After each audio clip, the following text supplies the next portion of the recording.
जो आज हम लोग कुछ क्वेश्चंस कर लेते हैं, जो एटॉमिक स्ट्रक्चर चैप्टर हमने पढ़ा है उसके रिलेटेड जो क्वेश्चंस जिस टाइप्स के न्यूमेरिकल एग्ज़ाम में पूछे जाते हैं, आज हम लोग वो करने वाले हैं। तो मैंने कुछ क्वेश्चंस का लिस्ट यहाँ पे बना के रखा है जो कि अलग अलग टॉपिक से हैं और सारे टॉपिक्स को लगभग मैंने 2 लेक्चर्स में कवर करने का ट्राई करूँगा। तो देखते हैं, सबसे पहला ये क्वेश्चन है, if charge of an electron is 1.6 × 10⁻19 coulomb, ये हम लोग को पता है। Then find the number of electrons in 1 coulomb of charge, ये हम लोग को पता है एक इलेक्ट्रॉन का चार्ज है, तो 1 कूलम में कितना इलेक्ट्रॉन्स होता है। ठीक है, तो सबसे पहले लिखते हैं 1 इलेक्ट्रॉन में कितना चार्ज है, 1.6 × 10⁻19 कूलम। तो हमको पता है यूनिटरी मेथड से अगर हम लोग को 1 कूलम का चार्ज निकालना है तो इसको हम लोग सिर्फ इधर कर लेंगे। तो number of electrons is equal to number of electrons कितना होगा, 1/1.6 × 10⁻19, ये कितना हो जाएगा 0.625 × 10⁻19 कूलम, सॉरी 19 इलेक्ट्रॉन्स। ये हो जाएगा number of electrons in 1 coulomb of charge. ये हमारा पहला क्वेश्चन था। अब देखते हैं दूसरा क्वेश्चन क्या है। दूसरा क्वेश्चन है, find energy of third orbit of helium atom, helium plus. तो सबसे पहले देखते हैं क्या कि हम लोग को पता है एनर्जी का फॉर्मूला क्या है, -13.6 × Z²/n² इलेक्ट्रॉन वोल्ट, ये हमारा एनर्जी का फॉर्मूला है। तो क्या है यहाँ पे n का वैल्यू कितना है, यार n का वैल्यू कितना है 3 और z का वैल्यू कितना है 2। तो चलिए देखते हैं एनर्जी कितना होगा। Energy is equal to -13.6, z के जगह पे 3 पुट कर देते हैं इंटू 3 का स्क्वायर बाई n का जगह पे, सॉरी z के जगह पे 2 और n के जगह पे 3 का स्क्वायर पुट कर देते हैं, कितना हो जाएगा -13.6 इंटू 4/9। ठीक है, तो ये हमारा सिंपल सा इतना इलेक्ट्रॉन वोल्ट हो जाएगा। इसको आप सॉल्व करके देख सकते हैं। अब अगला है, what is the energy release या observed when an electron jumps from 5th orbit to 3rd orbit. तो यहाँ बोला गया है ये एक एटम का ऑर्बिट है, तो ये n इज इक्वल टू 5 है और ये एक है, ये हो गया हमारा n इज इक्वल टू 3। तो इलेक्ट्रॉन यहाँ से यहाँ जंप कर रहा है। तो सबसे पहले पूछा यार रिलीज या ऑब्जर्व क्या होगा, सबसे पहले तो ये बताना है। तो मैंने आपको क्लास में बताया था कि सबसे पहले तो अगर ऊपर से अबव ऑर्बिट से कोई नीचे जंप करता है तो हमेशा एनर्जी रिलीज़ करेगा, और अगर एक्साइट होने के लिए उसको एनर्जी चाहिए और वहाँ से वापस आएगा तो एनर्जी रिलीज़ करेगा। तो सबसे पहला क्या कन्फ्यूज़न है, रिलीज़ होगा या ऑब्जर्व होगा। तो यहाँ पे 5 से तीसरे में आ रहा है, 5वें ऑर्बिट से तीसरे ऑर्बिट में आ रहा है, तो इसका मतलब है कि वो ऊपर से नीचे आ रहा है, तो ऊपर से नीचे आने में एनर्जी वो रिलीज़ करेगा। ठीक है, तो यहाँ पे हो जाएगा एनर्जी इज़ रिलीज। सबसे पहला है यहाँ पे जो रिलीज या ऑब्जर्व का क्वेश्चन पूछा है, तो एनर्जी इज़ रिलीज हो जाएगा यहाँ पे, एनर्जी इज़ रिलीज। अब कितना रिलीज़ होगा ये हम लोग को पता करना है।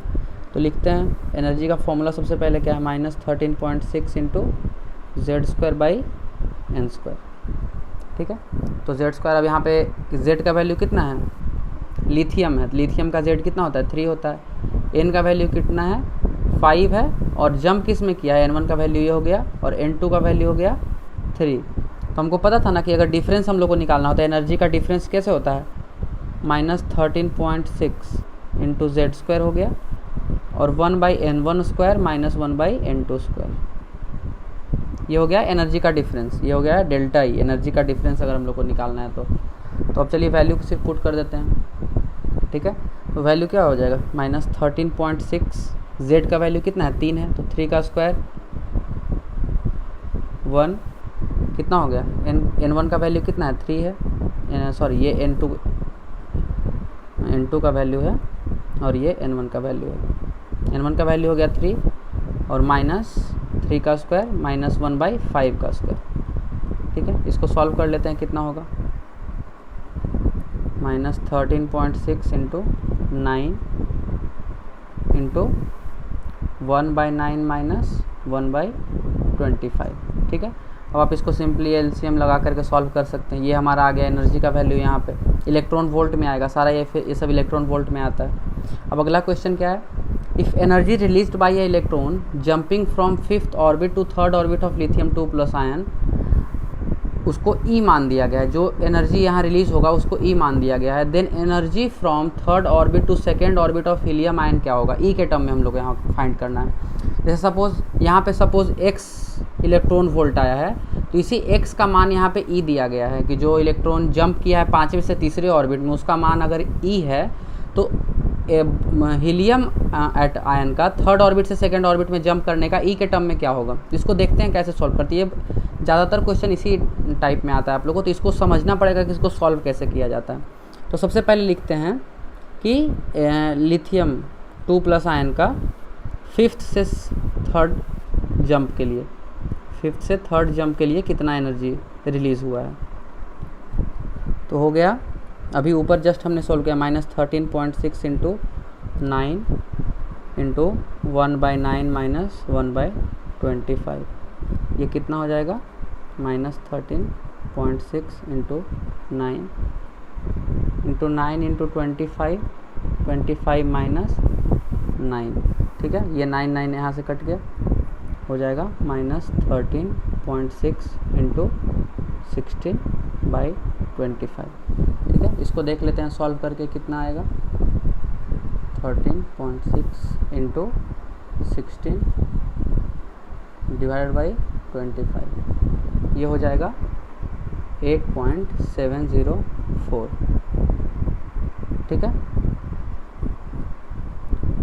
तो अब आगे हम लोग देखते हैं, ये हो गया इलेक्ट्रॉन वोल्ट में, इसका वैल्यू दिया गया, इसको ई माना गया है, 8.704 को ई माना गया है।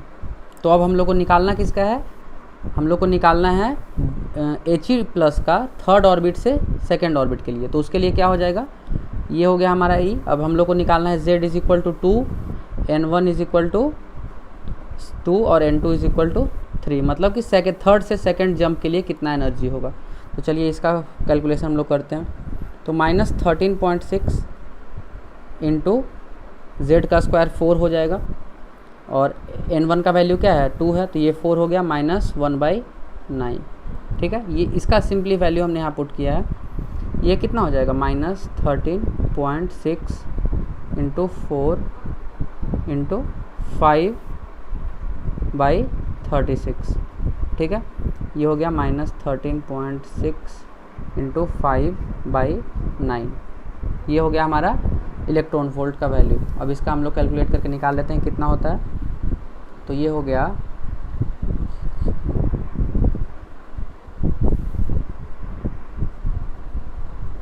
ये हो गया 7.6 इलेक्ट्रॉन वोल्ट, ठीक है।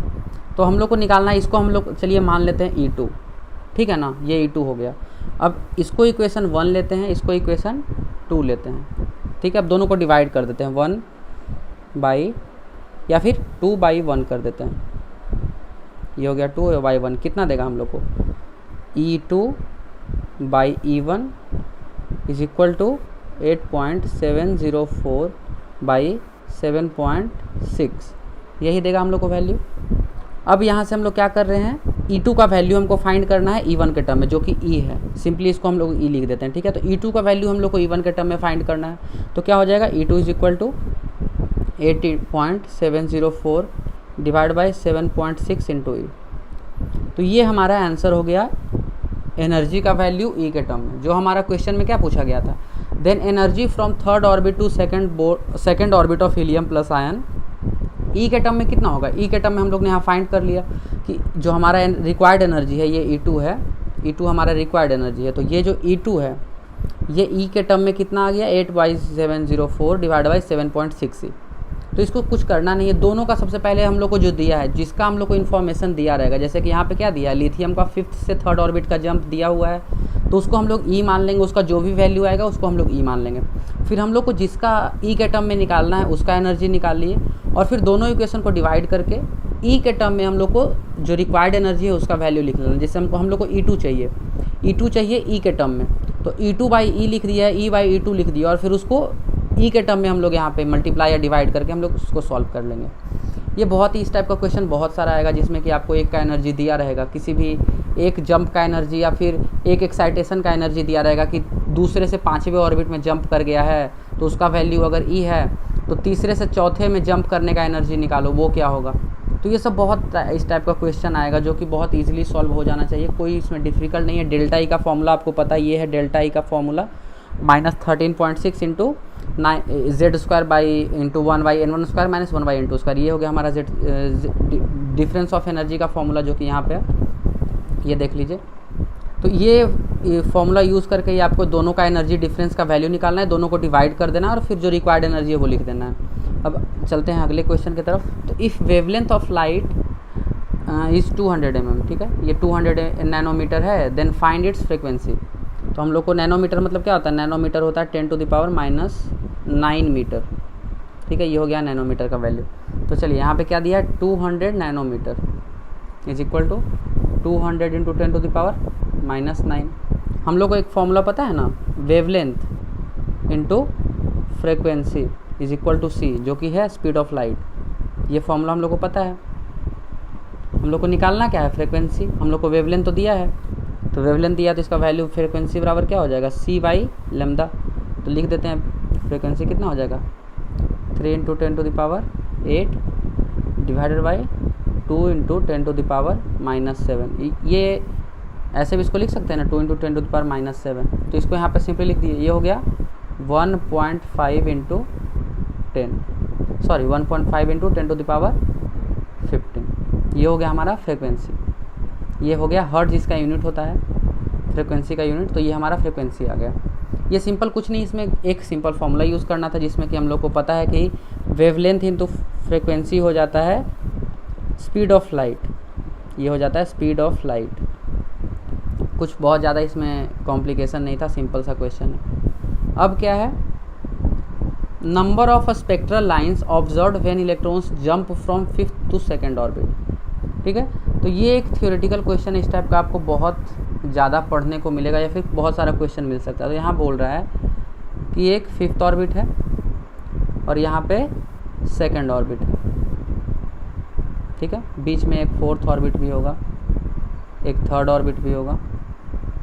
ये क्या है, n = 2, n = 3, ये 4 और ये 5। तो इलेक्ट्रॉन यहाँ से यहाँ जंप कर रहा है, ठीक है। हमको नहीं पता कैसे जंप कर रहा है, डायरेक्टली जंप कर रहा है कि एक एक करके जंप कर रहा है, ठीक है, या फिर एक बार 2 जंप किया या एक बार 1 जंप किया। हमको नहीं पता कि ये क्या कैसे जंप कर रहा है। सिंपली हम लोग को दिया है कि 5वें से सेकंड में जंप कर रहा है। तो हमको पूछ रहा है कि स्पेक्ट्रल लाइन, जैसे कि ये यहाँ से यहाँ तक अगर जंप किया तो इसका एनर्जी कुछ और होगा, यहाँ से यहाँ तक जंप किया, यहाँ से यहाँ तक जंप किया, यहाँ से यहाँ तक जंप किया, तो ये सब का एनर्जी कुछ और होगा। यहाँ से यहाँ तक जंप किया, यहाँ से यहाँ तक जंप किया, तो इसका एनर्जी कुछ और होगा। तो यहाँ पे पूछा जा रहा है कि total number of spectral lines क्या होता है, ठीक है, total number of spectral lines कितना होगा। तो इसका एक सिंपल सा फॉर्मूला आता है, total number of spectral lines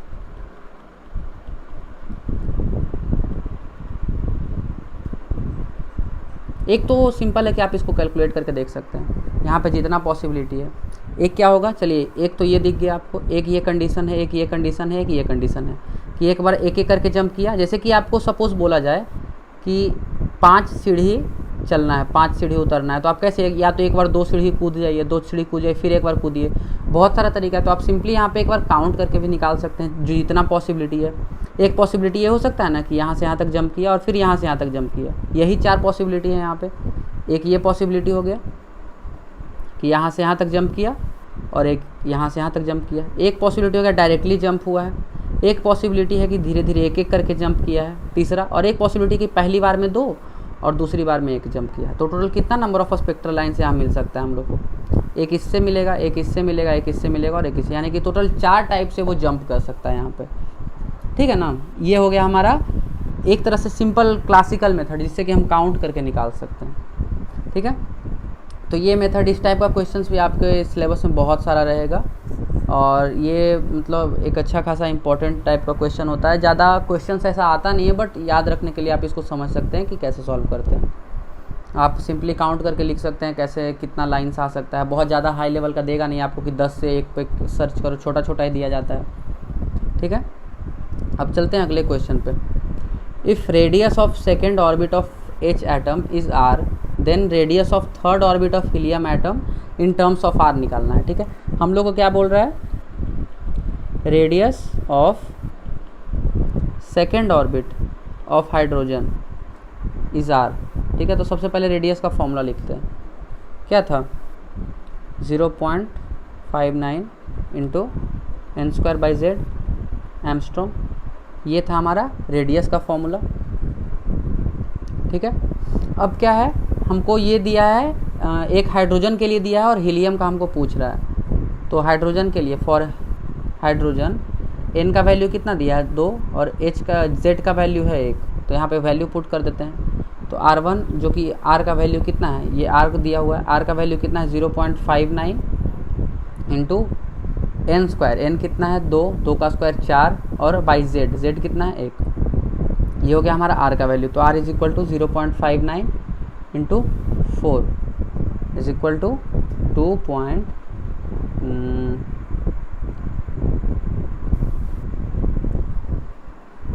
ठीक है 2.36 एमस्ट्रॉम, ठीक है। ये हो गया R का वैल्यू।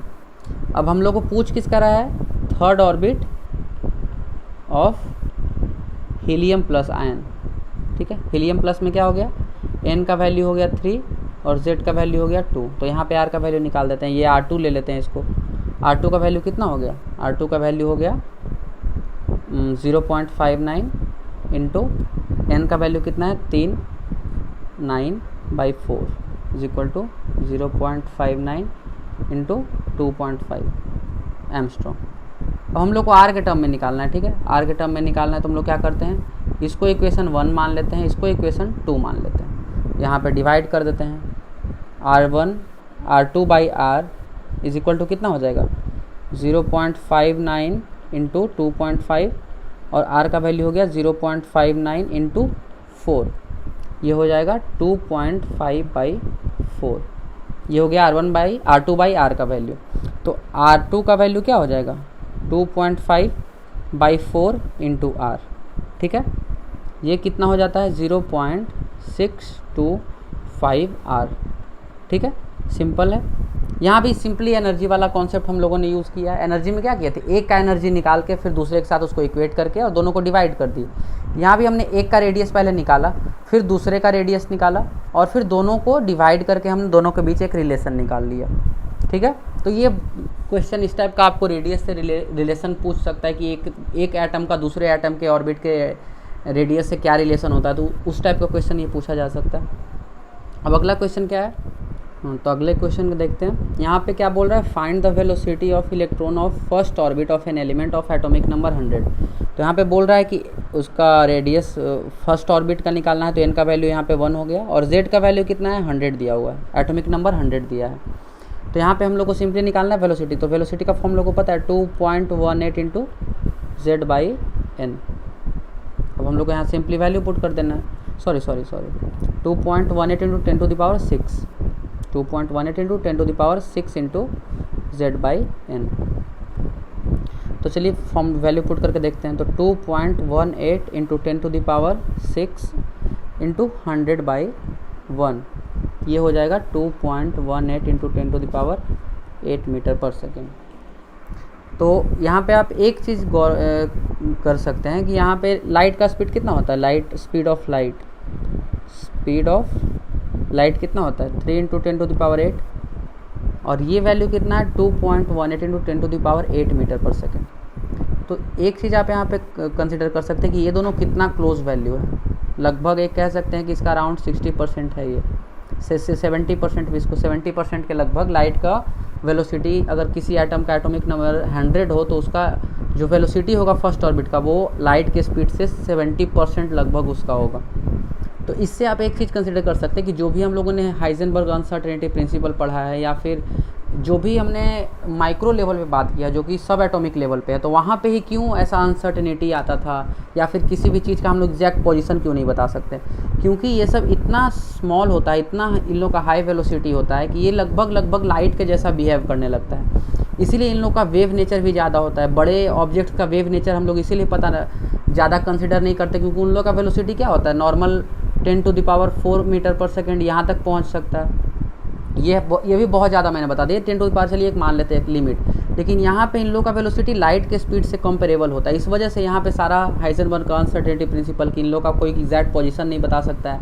फिर इन लोग का वेव नेचर यहाँ पे ज़्यादा इसलिए शो होता है क्योंकि इन लोग का स्पीड बहुत ज़्यादा होता है, ये बिल्कुल लाइट के लगभग पहुँच जाता है इसका स्पीड, इस वजह से इसका वो सब नेचर ज़्यादा शो करता है। अब चलते हैं आगे अगले क्वेश्चन की ओर। Find the wavelength of energy released when electron jumps from 5th orbit of to 2nd orbit of lithium 2+ ion. ठीक है, तो यहाँ पे बोल रहा है कि किसी भी लिथियम आयन से 5th से 2nd ऑर्बिट के जंप कर रहा है, तो यहाँ पे क्या हो जाएगा। सॉल्यूशन क्या है, हम लोग को एनर्जी पता है, -13.6 into z square 1/n1² -1/n2²। तो यहाँ पे क्या बोल रहा है कि वेवलेंथ निकालना है। तो हम लोग सबसे पहले हम लोग को पता है एक इक्वेशन, हाँ, hc/λ is equal to energy होता है। तो अगर हम लोग को वेवलेंथ निकालना है तो क्या हो जाएगा, hc/एनर्जी, ये हो गया हमारा वेवलेंथ का फॉर्मूला। तो सबसे पहले हम लोग एनर्जी निकाल लेते हैं। ठीक है, तो एनर्जी कितना हो गया, -13.6, वैल्यू पुट कर देते हैं। z का वैल्यू क्या हो गया, 3 का स्क्वायर। अब यहाँ पे n1 का वैल्यू क्या है, 1/4 -1/25। ठीक है, 5th से 2nd, तो n1 का वैल्यू हो गया 2 और n2 का वैल्यू हो गया 25। ठीक है, तो अब यहाँ पे इन लोग का वैल्यू पुट करके हम लोग देख लेते हैं कितना है, 13.6 इंटू 9 इंटू 21/100, ये हो गया हमारा एनर्जी का वैल्यू, ये हो गया इलेक्ट्रॉन वोल्ट में। ठीक है, अब इसको एक बार कैलकुलेट करके देख लेते हैं कितना है ये। तो सबसे पहले तो ये इलेक्ट्रॉन वोल्ट में है, तो इसको हम लोग सबसे पहले जूल में चेंज करना पड़ेगा, क्योंकि इलेक्ट्रॉन वोल्ट में हम लोग एनर्जी को इक्वेट नहीं कर सकते, क्योंकि यहाँ पे जो एनर्जी रहता है ये होता है जूल में, ये इलेक्ट्रॉन वोल्ट में नहीं होता है। ठीक है, तो यहाँ पे भी हम लोग को सबसे पहले एनर्जी को जूल में चेंज करना पड़ेगा।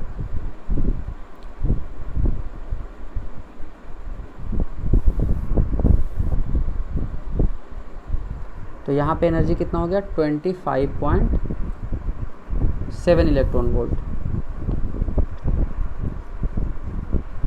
अब इसको जूल में चेंज करने के लिए क्या करना पड़ता है, 1.6 इंटू 10⁻⁻19 से मल्टीप्लाई कर देंगे तो ये जूल में हो जाएगा।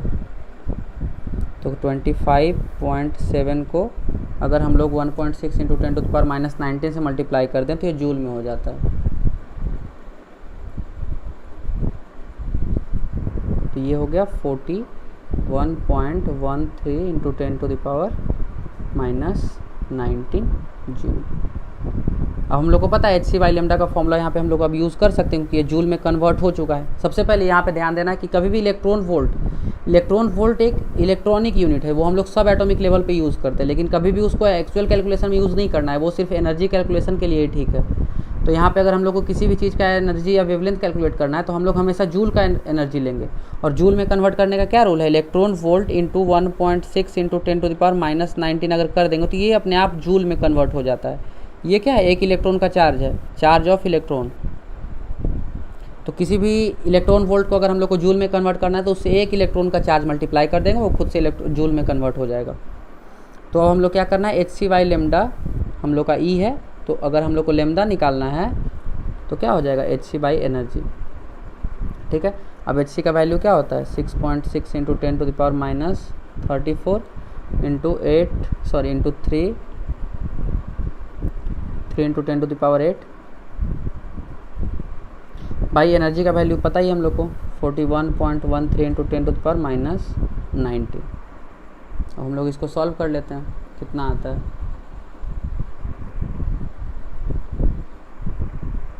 6.6 इंटू 3/41.13, ये हो जाएगा 0.5 इंटू